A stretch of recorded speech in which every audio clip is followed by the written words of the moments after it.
FCRA ബില്ലിനെ ചൊല്ലിയുള്ള വിവാദം കത്തുകയാണ്. എന്താണ് FCRA നിയമം? എന്തൊക്കെ മാറ്റങ്ങളാണ് അതിൽ വരുന്നത്? നമുക്ക് പരിശോധിക്കാം. ഏവർക്കും സ്റ്റോറി ആൻഡ് ഹിസ്റ്ററിയിലേക്ക് ഹാർദമായ സ്വാഗതം. ഫോറിൻ കോൺട്രിബ്യൂഷൻ റെഗുലേറ്ററി ആക്ട് എന്നതാണ് FCRAയുടെ ഫുൾ ഫോം. അടിയന്തരാവസ്ഥ കാലത്ത് 1976 ഇന്ദിരാഗാന്ധി ഗവൺമെൻറ്റാണ് FCRA നിയമം ആദ്യമായി നടപ്പാക്കുന്നത്. വിദേശത്തു നിന്ന് എത്തുന്ന സംഭാവനകളെ നിയന്ത്രിക്കുക, നിയമ സംവിധാനത്തിൻ്റെ പരിധിക്കുള്ളിലെത്തിക്കുക എന്നതൊക്കെയായിരുന്നു ലക്ഷ്യങ്ങൾ. 2010 UPA സർക്കാർ കാലത്താണ് ഇന്നു കാണുന്ന തരത്തിലേക്ക് ഈ നിയമത്തിൻ്റെ രൂപം മാറുന്നത്. പിന്നീട് NDA സർക്കാർ വന്നതിന് ശേഷം പലവട്ടം നിയമം ഭേദഗതി ചെയ്യുകയും കർക്കശമാക്കുകയും ഒക്കെ ചെയ്തിരുന്നു. ഇത്തവണ 2026 മാർച്ച് 25 സർക്കാർ ലോക്സഭയിൽ അവതരിപ്പിച്ച ഭേദഗതി ബില്ലിനെ ചൊല്ലിയാണ് വിവാദം കനക്കുന്നത്. ആദ്യം എന്തിനാണ് ഈ നിയമമെന്ന് പരിശോധിക്കാം. വിദേശ രാജ്യങ്ങളിൽ നിന്നുള്ള വ്യക്തികളും സംഘടനകളുമൊക്കെ നമ്മുടെ നാട്ടിലേക്ക് സംഭാവനകൾ നൽകാറുണ്ട്. അത് കൈപ്പറ്റുന്നത് ഇവിടെയുള്ള വ്യക്തികളോ മതസംഘടനകളോ NGOകളോ ഒക്കെ ആവാം. ഇങ്ങനെ വരുന്ന ഫണ്ട് നിയന്ത്രണ വിധേയമാക്കാതിരുന്നാൽ, റെഗുലേറ്റ് ചെയ്യപ്പെടാതിരുന്നാൽ വിദേശ ശക്തികൾക്ക് നമ്മുടെ നാടിൻ്റെ സുരക്ഷയും സന്തുലിതാവസ്ഥയുമൊക്കെ അട്ടിമറിക്കുക എളുപ്പമാവും. തീവ്രവാദ പ്രവർത്തനങ്ങൾ, ലഹരി വസ്തുക്കളുടെ വ്യാപനം, സർക്കാരുകളെ അട്ടിമറിക്കാനുള്ള നീക്കങ്ങൾ, മതം മാറ്റൽ തുടങ്ങിയ വിവിധ ആവശ്യങ്ങൾക്കും ഈ പണം ഉപയോഗിച്ചേക്കാം. അങ്ങനെ വന്നാൽ അത് രാജ്യ താൽപ്പര്യങ്ങൾക്ക് എതിരാവുമെന്നതുകൊണ്ടാണ് ഈ നിയമം വന്നത്.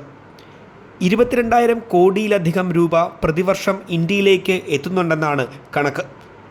ഇപ്പോഴുള്ള നിയമപ്രകാരം കേന്ദ്ര സർക്കാരിൻ്റെ ഒരു രജിസ്ട്രേഷൻ പൂർത്തിയാക്കിയ വ്യക്തികൾക്കും സംഘടനകൾക്കും മാത്രമാണ് വിദേശ സംഭാവനകൾ സ്വീകരിക്കാനാവുക. വിവിധ നിബന്ധനകൾക്ക് വിധേയമായാണ് FCRA ലൈസൻസ് അനുവദിച്ചു വരുന്നത്. ഇങ്ങനെ ലൈസൻസ് കിട്ടുന്നവർ SBIയുടെ ന്യൂഡൽഹി മെയിൻ ബ്രാഞ്ചിൽ ഒരു പ്രത്യേക അക്കൗണ്ട് തുടങ്ങി അതുവഴി മാത്രമാവണം സംഭാവനകൾ സ്വീകരിക്കേണ്ടത്. എന്തിനു വേണ്ടിയാണോ പണം എത്തുന്നത് അതേ ആവശ്യത്തിന് മാത്രമേ ആ പണം ഉപയോഗിക്കാനാവൂ.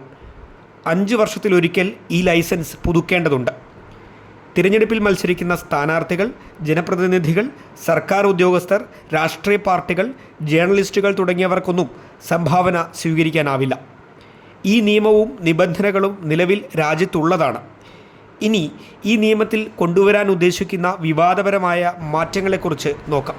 കേന്ദ്ര സർക്കാരിൻ്റെ നിയന്ത്രണങ്ങൾ കൂടുതൽ കടുപ്പിക്കുന്നുവെന്നതാണ് വിമർശനം. നിയമവുമായി ബന്ധപ്പെട്ട് ഒരു ഡെസിഗ്നേറ്റഡ് അതോറിറ്റിയുടെ രൂപീകരണമാണ് ഏറ്റവും വലിയ വിവാദമായത്. FCRA ലൈസൻസ് സറണ്ടർ ചെയ്യുകയോ ക്യാൻസൽ ചെയ്യപ്പെടുകയോ ചെയ്താൽ വിദേശ സഹായത്തോടെ കൈവശം വന്ന സ്വത്തുക്കളും ഫണ്ടും ഈ അതോറിറ്റിക്ക് കീഴിലാവുമെന്നതാണ് നിയമഭേദഗതിയിലെ ശുപാർശ. താൽക്കാലികമായോ സ്ഥിരമായോ അതോറിറ്റിക്ക് സ്വത്തുക്കൾ കൈകാര്യം ചെയ്യാം.